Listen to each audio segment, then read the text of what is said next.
Assalamualaikum warahmatullahi wabarakatuh.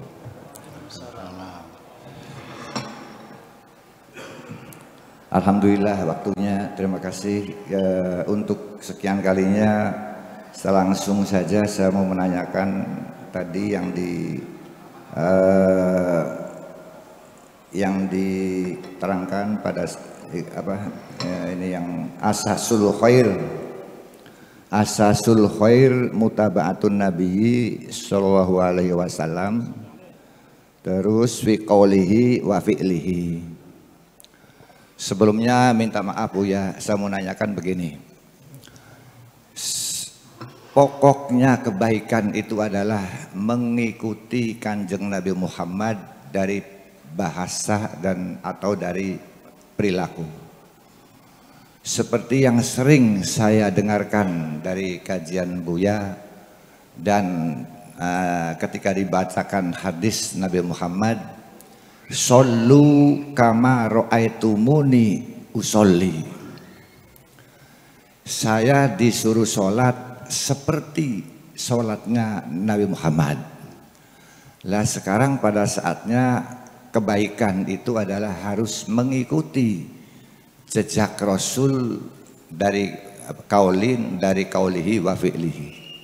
Terus tadi yang dikatakan oleh Buya bukan ikut dalam mengikuti yang segampang tadi dibicarakan, tapi yang dimaksud mengikuti adalah nilai moral yang universal. Sekarang memang saya barangkali mohon maaf kepada teman-teman santri Buya, barangkali saya termasuk orang yang belum paham karena barangkali ketika Buya menjelaskan saya tidak berangkat.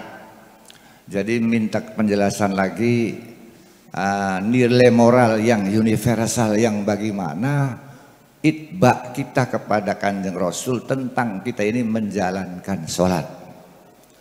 Yang kedua, itba kepada Rasul.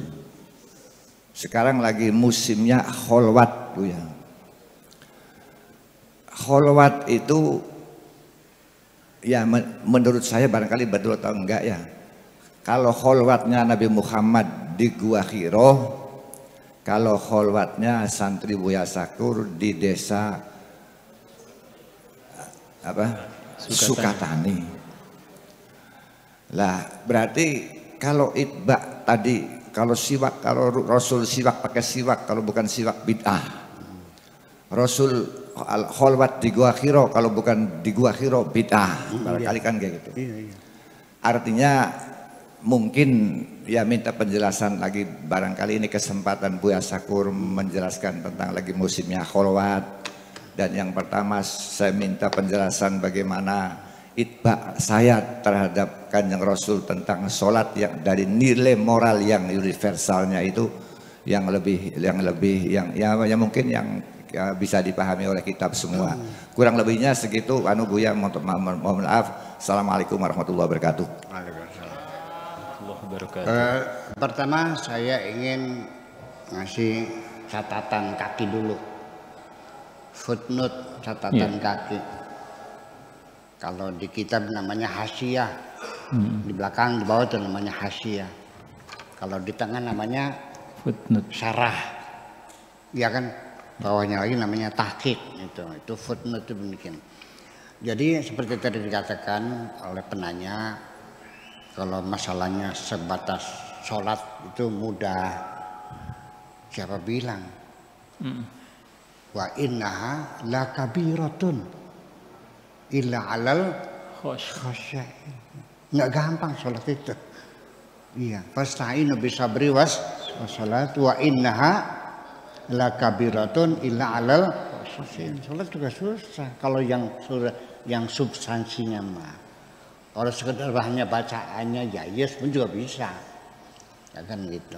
Itu catatan penting bahwa sholat juga tidak mudah ya. Sulit. La kabiratun itu besar itu artinya ya susah ya, illa alal khasyin, kecuali orang-orang yang hatinya khusyuk. Oke, tidak saya jelaskan. Kita meniru Kanjeng Nabi fi qaulihi wa fi'lihi. Termasuk ibadah sholat juga kita disuruh untuk sholat seperti Kanjeng Nabi. Tapi sampai sekarang saya belum tahu Nabi itu sholatnya seperti apa. Karena para imam mujtahidin, baik Imam Syafi'i, Maliki, Hambali, Hanafi, dan yang lain-lain, itu mereka dadak mencari, mengumpulkan katanya dari sumber berbeda-beda, penafsiran berbeda-beda, sehingga keputusannya berbeda-beda. Itu artinya mereka sama-sama tidak tahu Nabi sholatnya seperti apa. Karena kodifikasi sholat itu setelah Nabi tidak ada, setelah 100 tahun Nabi tidak ada, baru mereka menggali. Jadi artinya jangan-jangan ini mereka tidak menemukan petunjuk-petunjuk yang pasti. Makanya udah nggak usah rewel. Yang kunut ya silakan, nggak usah membidah-bidahkan. Betul nggak? Yeah. Yang kunut jangan maksa orang yang mau kunut. Yang membaca basmalah silakan, yang langsung alhamdulillah ya silakan, yang membaca Fatihah ya silakan, yang tahiyatnya digoyang-goyang silakan, kader pada beli paham mungkin. Sama-sama tidak tahunya kok. Iya, itu artinya kan dadak mencari. Artinya saya berasumsi ini jangan-jangan Nabi tidak melakukan penyeragaman, dengan sengaja tidak melakukan penyeragaman. Artinya dengan bahasa sallu kama ra'aituni usalli, artinya dalam bahasa Indramayu, sembayang yo sing penting nyungsem. Seperti kamu lihat. Nah, cara orang melihat berbeda-beda. Mungkin juga kata Dr. Quraisy karena Nabi yatanawwa'u fi sholatihi. Nabi sholatnya bervariasi. Kata Profesor Dr. Quraisy, lalu saya sambung, ya udah begitu Prof, saya sholatnya pengen kayak Kanjeng Nabi, bervariasi juga. Nanti ada kunutnya, kadang-kadang tidak, nanti baca basmalah, kadang-kadang tidak, nanti baca Fatihah, kadang-kadang tidak, nanti digoyang-goyang, kadang-kadang tidak, gitu. Boleh nggak? Ketawa dia. Iya, wis, ya sudahlah. Ini artinya bahwa yang substansi yaitu nyungsep, ngadep, kiblat, wis itu aja. Iya kan?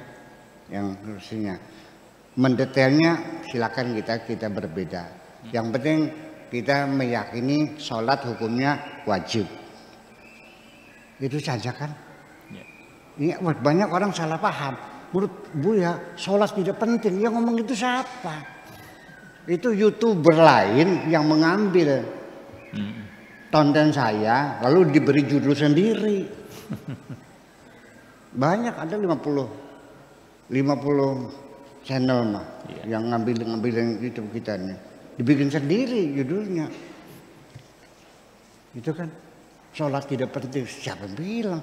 Yang barang wajib ya mutafakun alaih. Iya, menjadi rukun Islam segimana? Maksudnya tidak wajib. Sholat itu wa innaha lakabiratun, berat sholat itu. Iya, kenapa? Karena selama ini engkau melihat sholat sebagai kewajiban. Ya, coba disetel di otak kita, sholat itu sebagai kebutuhan. Maka baru Anda merasakan tidak malas untuk melakukan sholat karena kebutuhan. Ada nggak di sini yang malas makan? Nggak ada. Kalau ada orang malas makan berarti sakit kan? Ya itu persoalannya. Jadi bukan sholat tidak wajib. Ya itu kan dipotong kan akhirnya. Apapun ya tugas-tugas seharian, ketika engkau melihatnya sebagai kewajiban, malas. Engkau memberikan uang kepada istri, uang nafkah, uang belanja. Selagi Anda melihat sebagai kewajiban suami memberi nafkah, pedit sudah demikian. Betul enggak? Ya, iya. Ketika engkau mencintai istrimu dan ingin membahagiakan istrimu, semuanya akan diberikan kok. Betul nggak Bu? Betul. Ya, iya, kan gitu soalnya. Jadi dibolak-balik begitu. Kemudian seperti tadi, itulah memang terlalu letterlock. Jadi kalau kholwat kayak nanti ya di Gua Hira dong, yang di hutan ya. Kalau di hutan kan Siddhartha Gautama. Yang di hutan kan Siddhartha. Itu agama Buddha. Tapi Nabi ini juga di hutan juga, nggak bisa pasal. Nabi Ilyas ya di hutan juga. Nabi Ibrahim di padang pasir. Nabi Musa di atas gunung, di Gunung Tursina, ya kan begitu. Nabi Khidir mana? Laut. Di lautan, ya lah. Jadi tidak mesti harus persis harus di Gua Hira. Substansinya saja, yang penting berkholwat, tahanus, bertapa, apa mana? Nyepi, uzlah. Nah, itu yang penting uzlahnya di mana tempatnya silahkan disesuaikan dengan kondisi masing-masing. Satu alasannya di Indramayu nggak ada gua, adanya di mana? Ciamis seperti Tasik. Pemijahan Tasik ya? Iya. Di Tasik ada gua di sana. Tapi saya pernah masuk itu, napas saya sesak, kurang oksigen, mengap-mengap di situ. Makin ke dalam tuh makin napas makin sesak. Segera saya keluar lagi. Ya itu. Jadi di laut ya boleh, silakan gitu. Kemudian caranya seperti apa? Nabi puasa enggak waktu di Gua Hira? Puasa. Kita juga sampai puasa. Ya, nabinya makannya korma, kita makannya korma. Nah itulah sampai akhirnya mutaba'atur Rasul itu terlalu mendetail, terlalu bertele-tele sehingga semuanya sampai kita orang Islam di Indonesia pada umumnya kalau makan korma ngerasa dapat pahala. Betul nggak? Kalau makan buah mangga enggak. Kalau minum air aqua nggak ada pahalanya. Kalau minum air zam-zam, nah itu seperti itu. Karena mengikuti Rasul. Ya, ya silakan saja. Ya, tapi yang penting apa itu? Anak-anak. Jadi apa saja. Jadi begini, maksud saya moral, nilai-nilai moral yang bersifat universal. Kewibawaan, pakaian yang necis, selalu rapi, berkata santun, menghormati kebaikan orang lain, menghargai jasa orang lain. Itu kan universal. Kejujuran, kesetiakawanan, membantu orang susah, kan semacam itu. Ya lah kalau misalnya kita ikutin semua begini. Sampai di dalam tempat tidur juga. Kalau nggak salah di kitab Uqudul Jan ya, atau di kitab-kitab apa namanya, ya tasawuf lah kayak Tankihul Qaul gitu tuh. Ya. Suami istri ketika sedang bercinta itu nggak boleh telanjang, nanti ditonton setan. Jadi harus pakai baju. Matu seperlunya baik.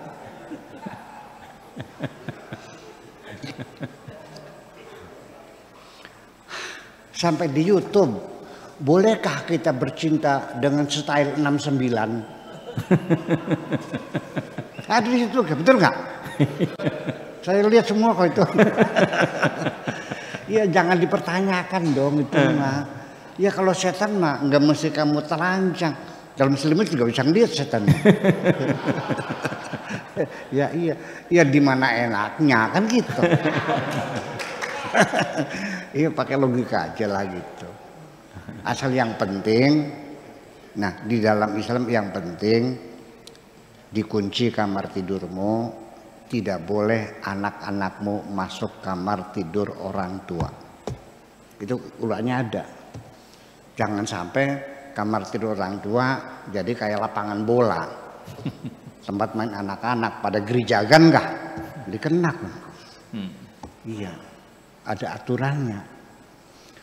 Ya, mimba di sholatil isya, min qabli sholatis subhi. Isya tutup sampai subuh. Anak belum boleh masuk. Kemudian siangnya itu setelah sholat zuhur, ketika orang tua sedang istirahat, ya jam 2 sampai jam 3 lah gitu, itu juga anak-anak tidak boleh masuk. Ada aturan begitu. Wa hina tad'una thiyabakum waqta dhahirati. Salatu auratin. Itu nilai-nilai moral yang ada lewat. Kamunya yang kamu cari selalu sibuk dengan haram dan halal. Ngaji, bakal ngaji mana kandangnya ganjaran. Bidadari, suarga, ganjaran, bidadari, suarga. Tiap pengajian isinya pahala. Mumet satu. Ini kalau begini makin lama makin goblok begini mah. Makin abstrak kan. Makin abstrak, makin gak paham. Nah, bidadari lagi. Saya tidak nyaman cerita bidadari di depan ibu-ibu kok. Sakit mereka ini. Ya, seorang perempuan ketika melihat suaminya sedang bermesra dengan perempuan lain, itu merasa terhinakan luar biasa kok. Sakit hati. Betul nggak Bu? Ya. Tuh kan? Ya iya. Gimana lagi? Jangan cerita bidadari di depan majelis salim ibu-ibu. Songong kamu nih. Nggak paham. Di majelis salim ibu-ibu aja. Kayaknya cerita bidadari. Dia balik pada nangis kabeh. Dudung ya Allah, moga-moga anak kita zaman jeung surga. Neraka besisan, orang sanggup kita. Nah, itu. Jadi seperti itu. Jadi artinya kita kembali lagi persoalannya, ya nilai-nilai universal itu. Soalnya hadis-hadis Bukhari juga sama kok. Hal-hal yang sesungguhnya ya banyak hadisnya sahih masuk di hadis Bukhari, seperti bunuh cecak malam Sabtu kan. Ya, mendapat kebajikan bisa masuk surga. Ada gitu. Ya perlu kita teliti lagi. Iya. Ya gitu semacam itu. Jadi ngajak kadang ya seperti itu saja, dengan bahasa yang singkat saja kita mengikuti jejak Kanjeng Nabi ini, qaulan wa fi'lan, itu yang bersifat nilai-nilai moral yang universal. Adapun tradisi lokal, bagaimanapun tidak masuk akal saya mengikuti jejak kakek saya yang hidupnya pada awal abad 19, 1911. Lalu diikuti jejaknya secara letterlek. Ya nggak mungkin dong. Apalagi abad ke-7. Abad ke-20. Jadi 1911. Itu abad berapa maksudnya? Abad 19 atau 20? Abad 20 dong. Lebih 11 tahun kan? Ya udah 20, awal abad 20. Lalu ditiru gitu jejaknya. Pakai ikat, terus nggak pakai baju, pakai sarung, terus kerisnya di belakang. Mau niru gitu? Itu yang ditiru, ya nggak juga. Yang saya saja sekolah SD nggak pernah pakai sepatu, nyokor. Saya kan nyokor sekolah. Padahal di Cirebon, di kota Cirebon. Anak-anak teman-teman nggak ada yang pakai, ya belum kenal sepatu. Sandal jepit Jepang itu belum keluar sekolah SD itu, belum ada sandal jepit itu. Adanya itu yang dijepit oleh jempol tuh apa namanya tuh? Bakyak. Yang dijepit pakai jempol. Bakyak. Kelompen apa namanya?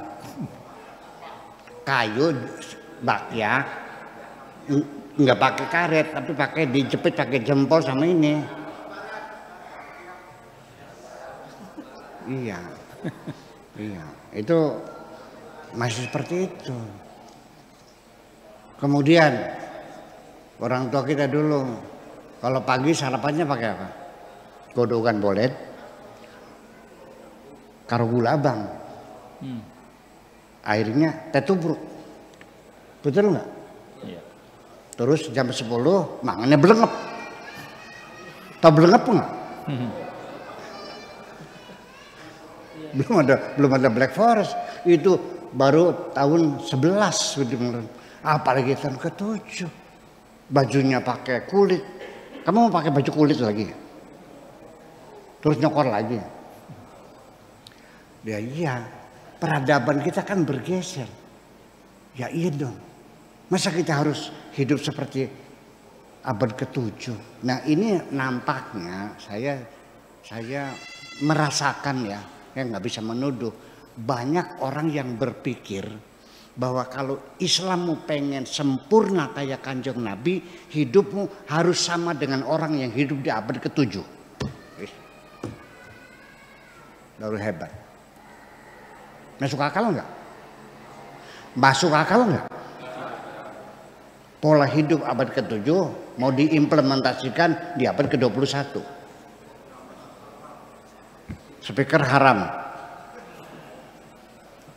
Pernah dengar orang haram speaker? Ya kan? Bukan katanya kan? Haram. Internet haram. Radio haram. Apalagi? Jadi gimana? Kalau pengen selamat dunia akhirat, ya masuk hutan, naik gajah, terus kalau manggil, apa namanya? Tarzan. Jadi kalau Tarzan selamat gitu, ya enggak juga kok. Maksud saya itu, Kanjeng penanya, jadi mengikuti Kanjeng Nabi. Kaulan wa fi'lan itu tidak mesti letterlek apa adanya. Ya disesuaikan dengan situasi dan kondisi, sangat kondisional dan situasional.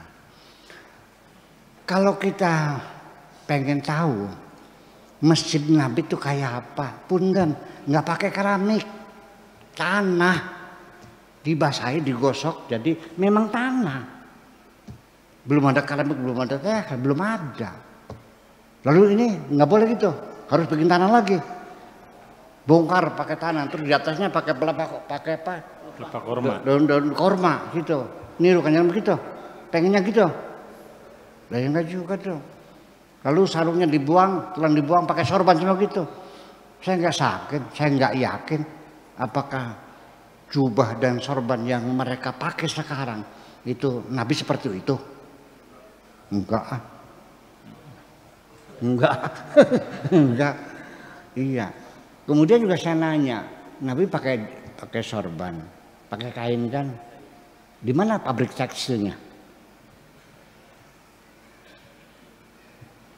Jahitnya di mana? Sudah ada mesin jahit belum? Belum. Jadi Anda silakan berimajinasi. Kayak apa sih orang hidup abad ke-7? Hebatnya kayak apa sih? Iya dong. Ini di Kertasmaya pertama kali ada motor tuh masuk tuh waktu kecil. Ya keluarga kita juga ada yang punya motor, Haji Rohmah, Sobur tuh punya motor juga. Ada motor nih, itu anak-anak pada berbaris, di knalpotnya itu kanggo raup.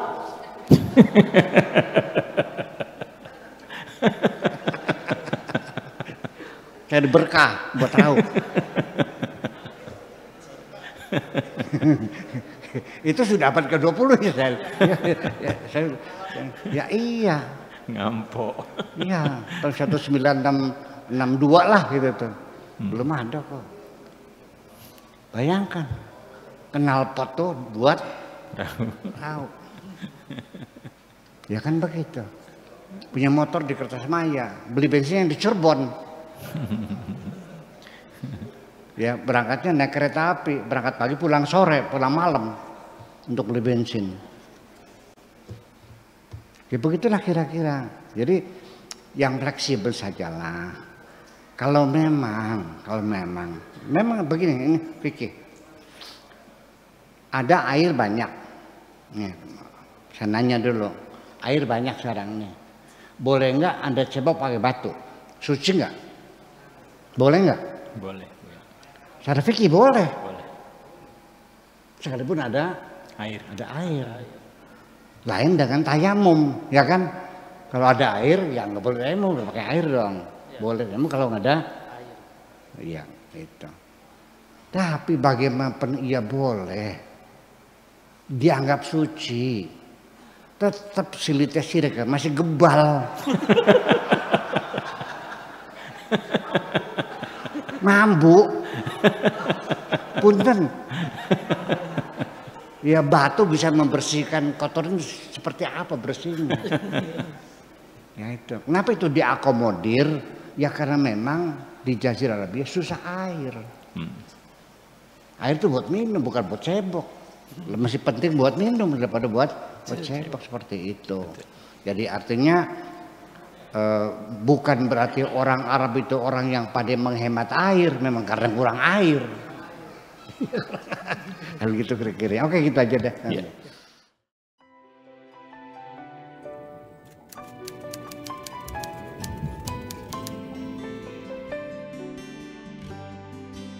Aku hanya ingin berbagi kebahagiaan dan tidak menggurui siapapun. Terlalu sulit bagiku untuk menyalahkan siapapun. Akan tetapi apabila ada orang yang ingin mengisi raporku, tentu aku sangat gembira sekali. Dan kujamin aku tidak akan sakit hati sedikit.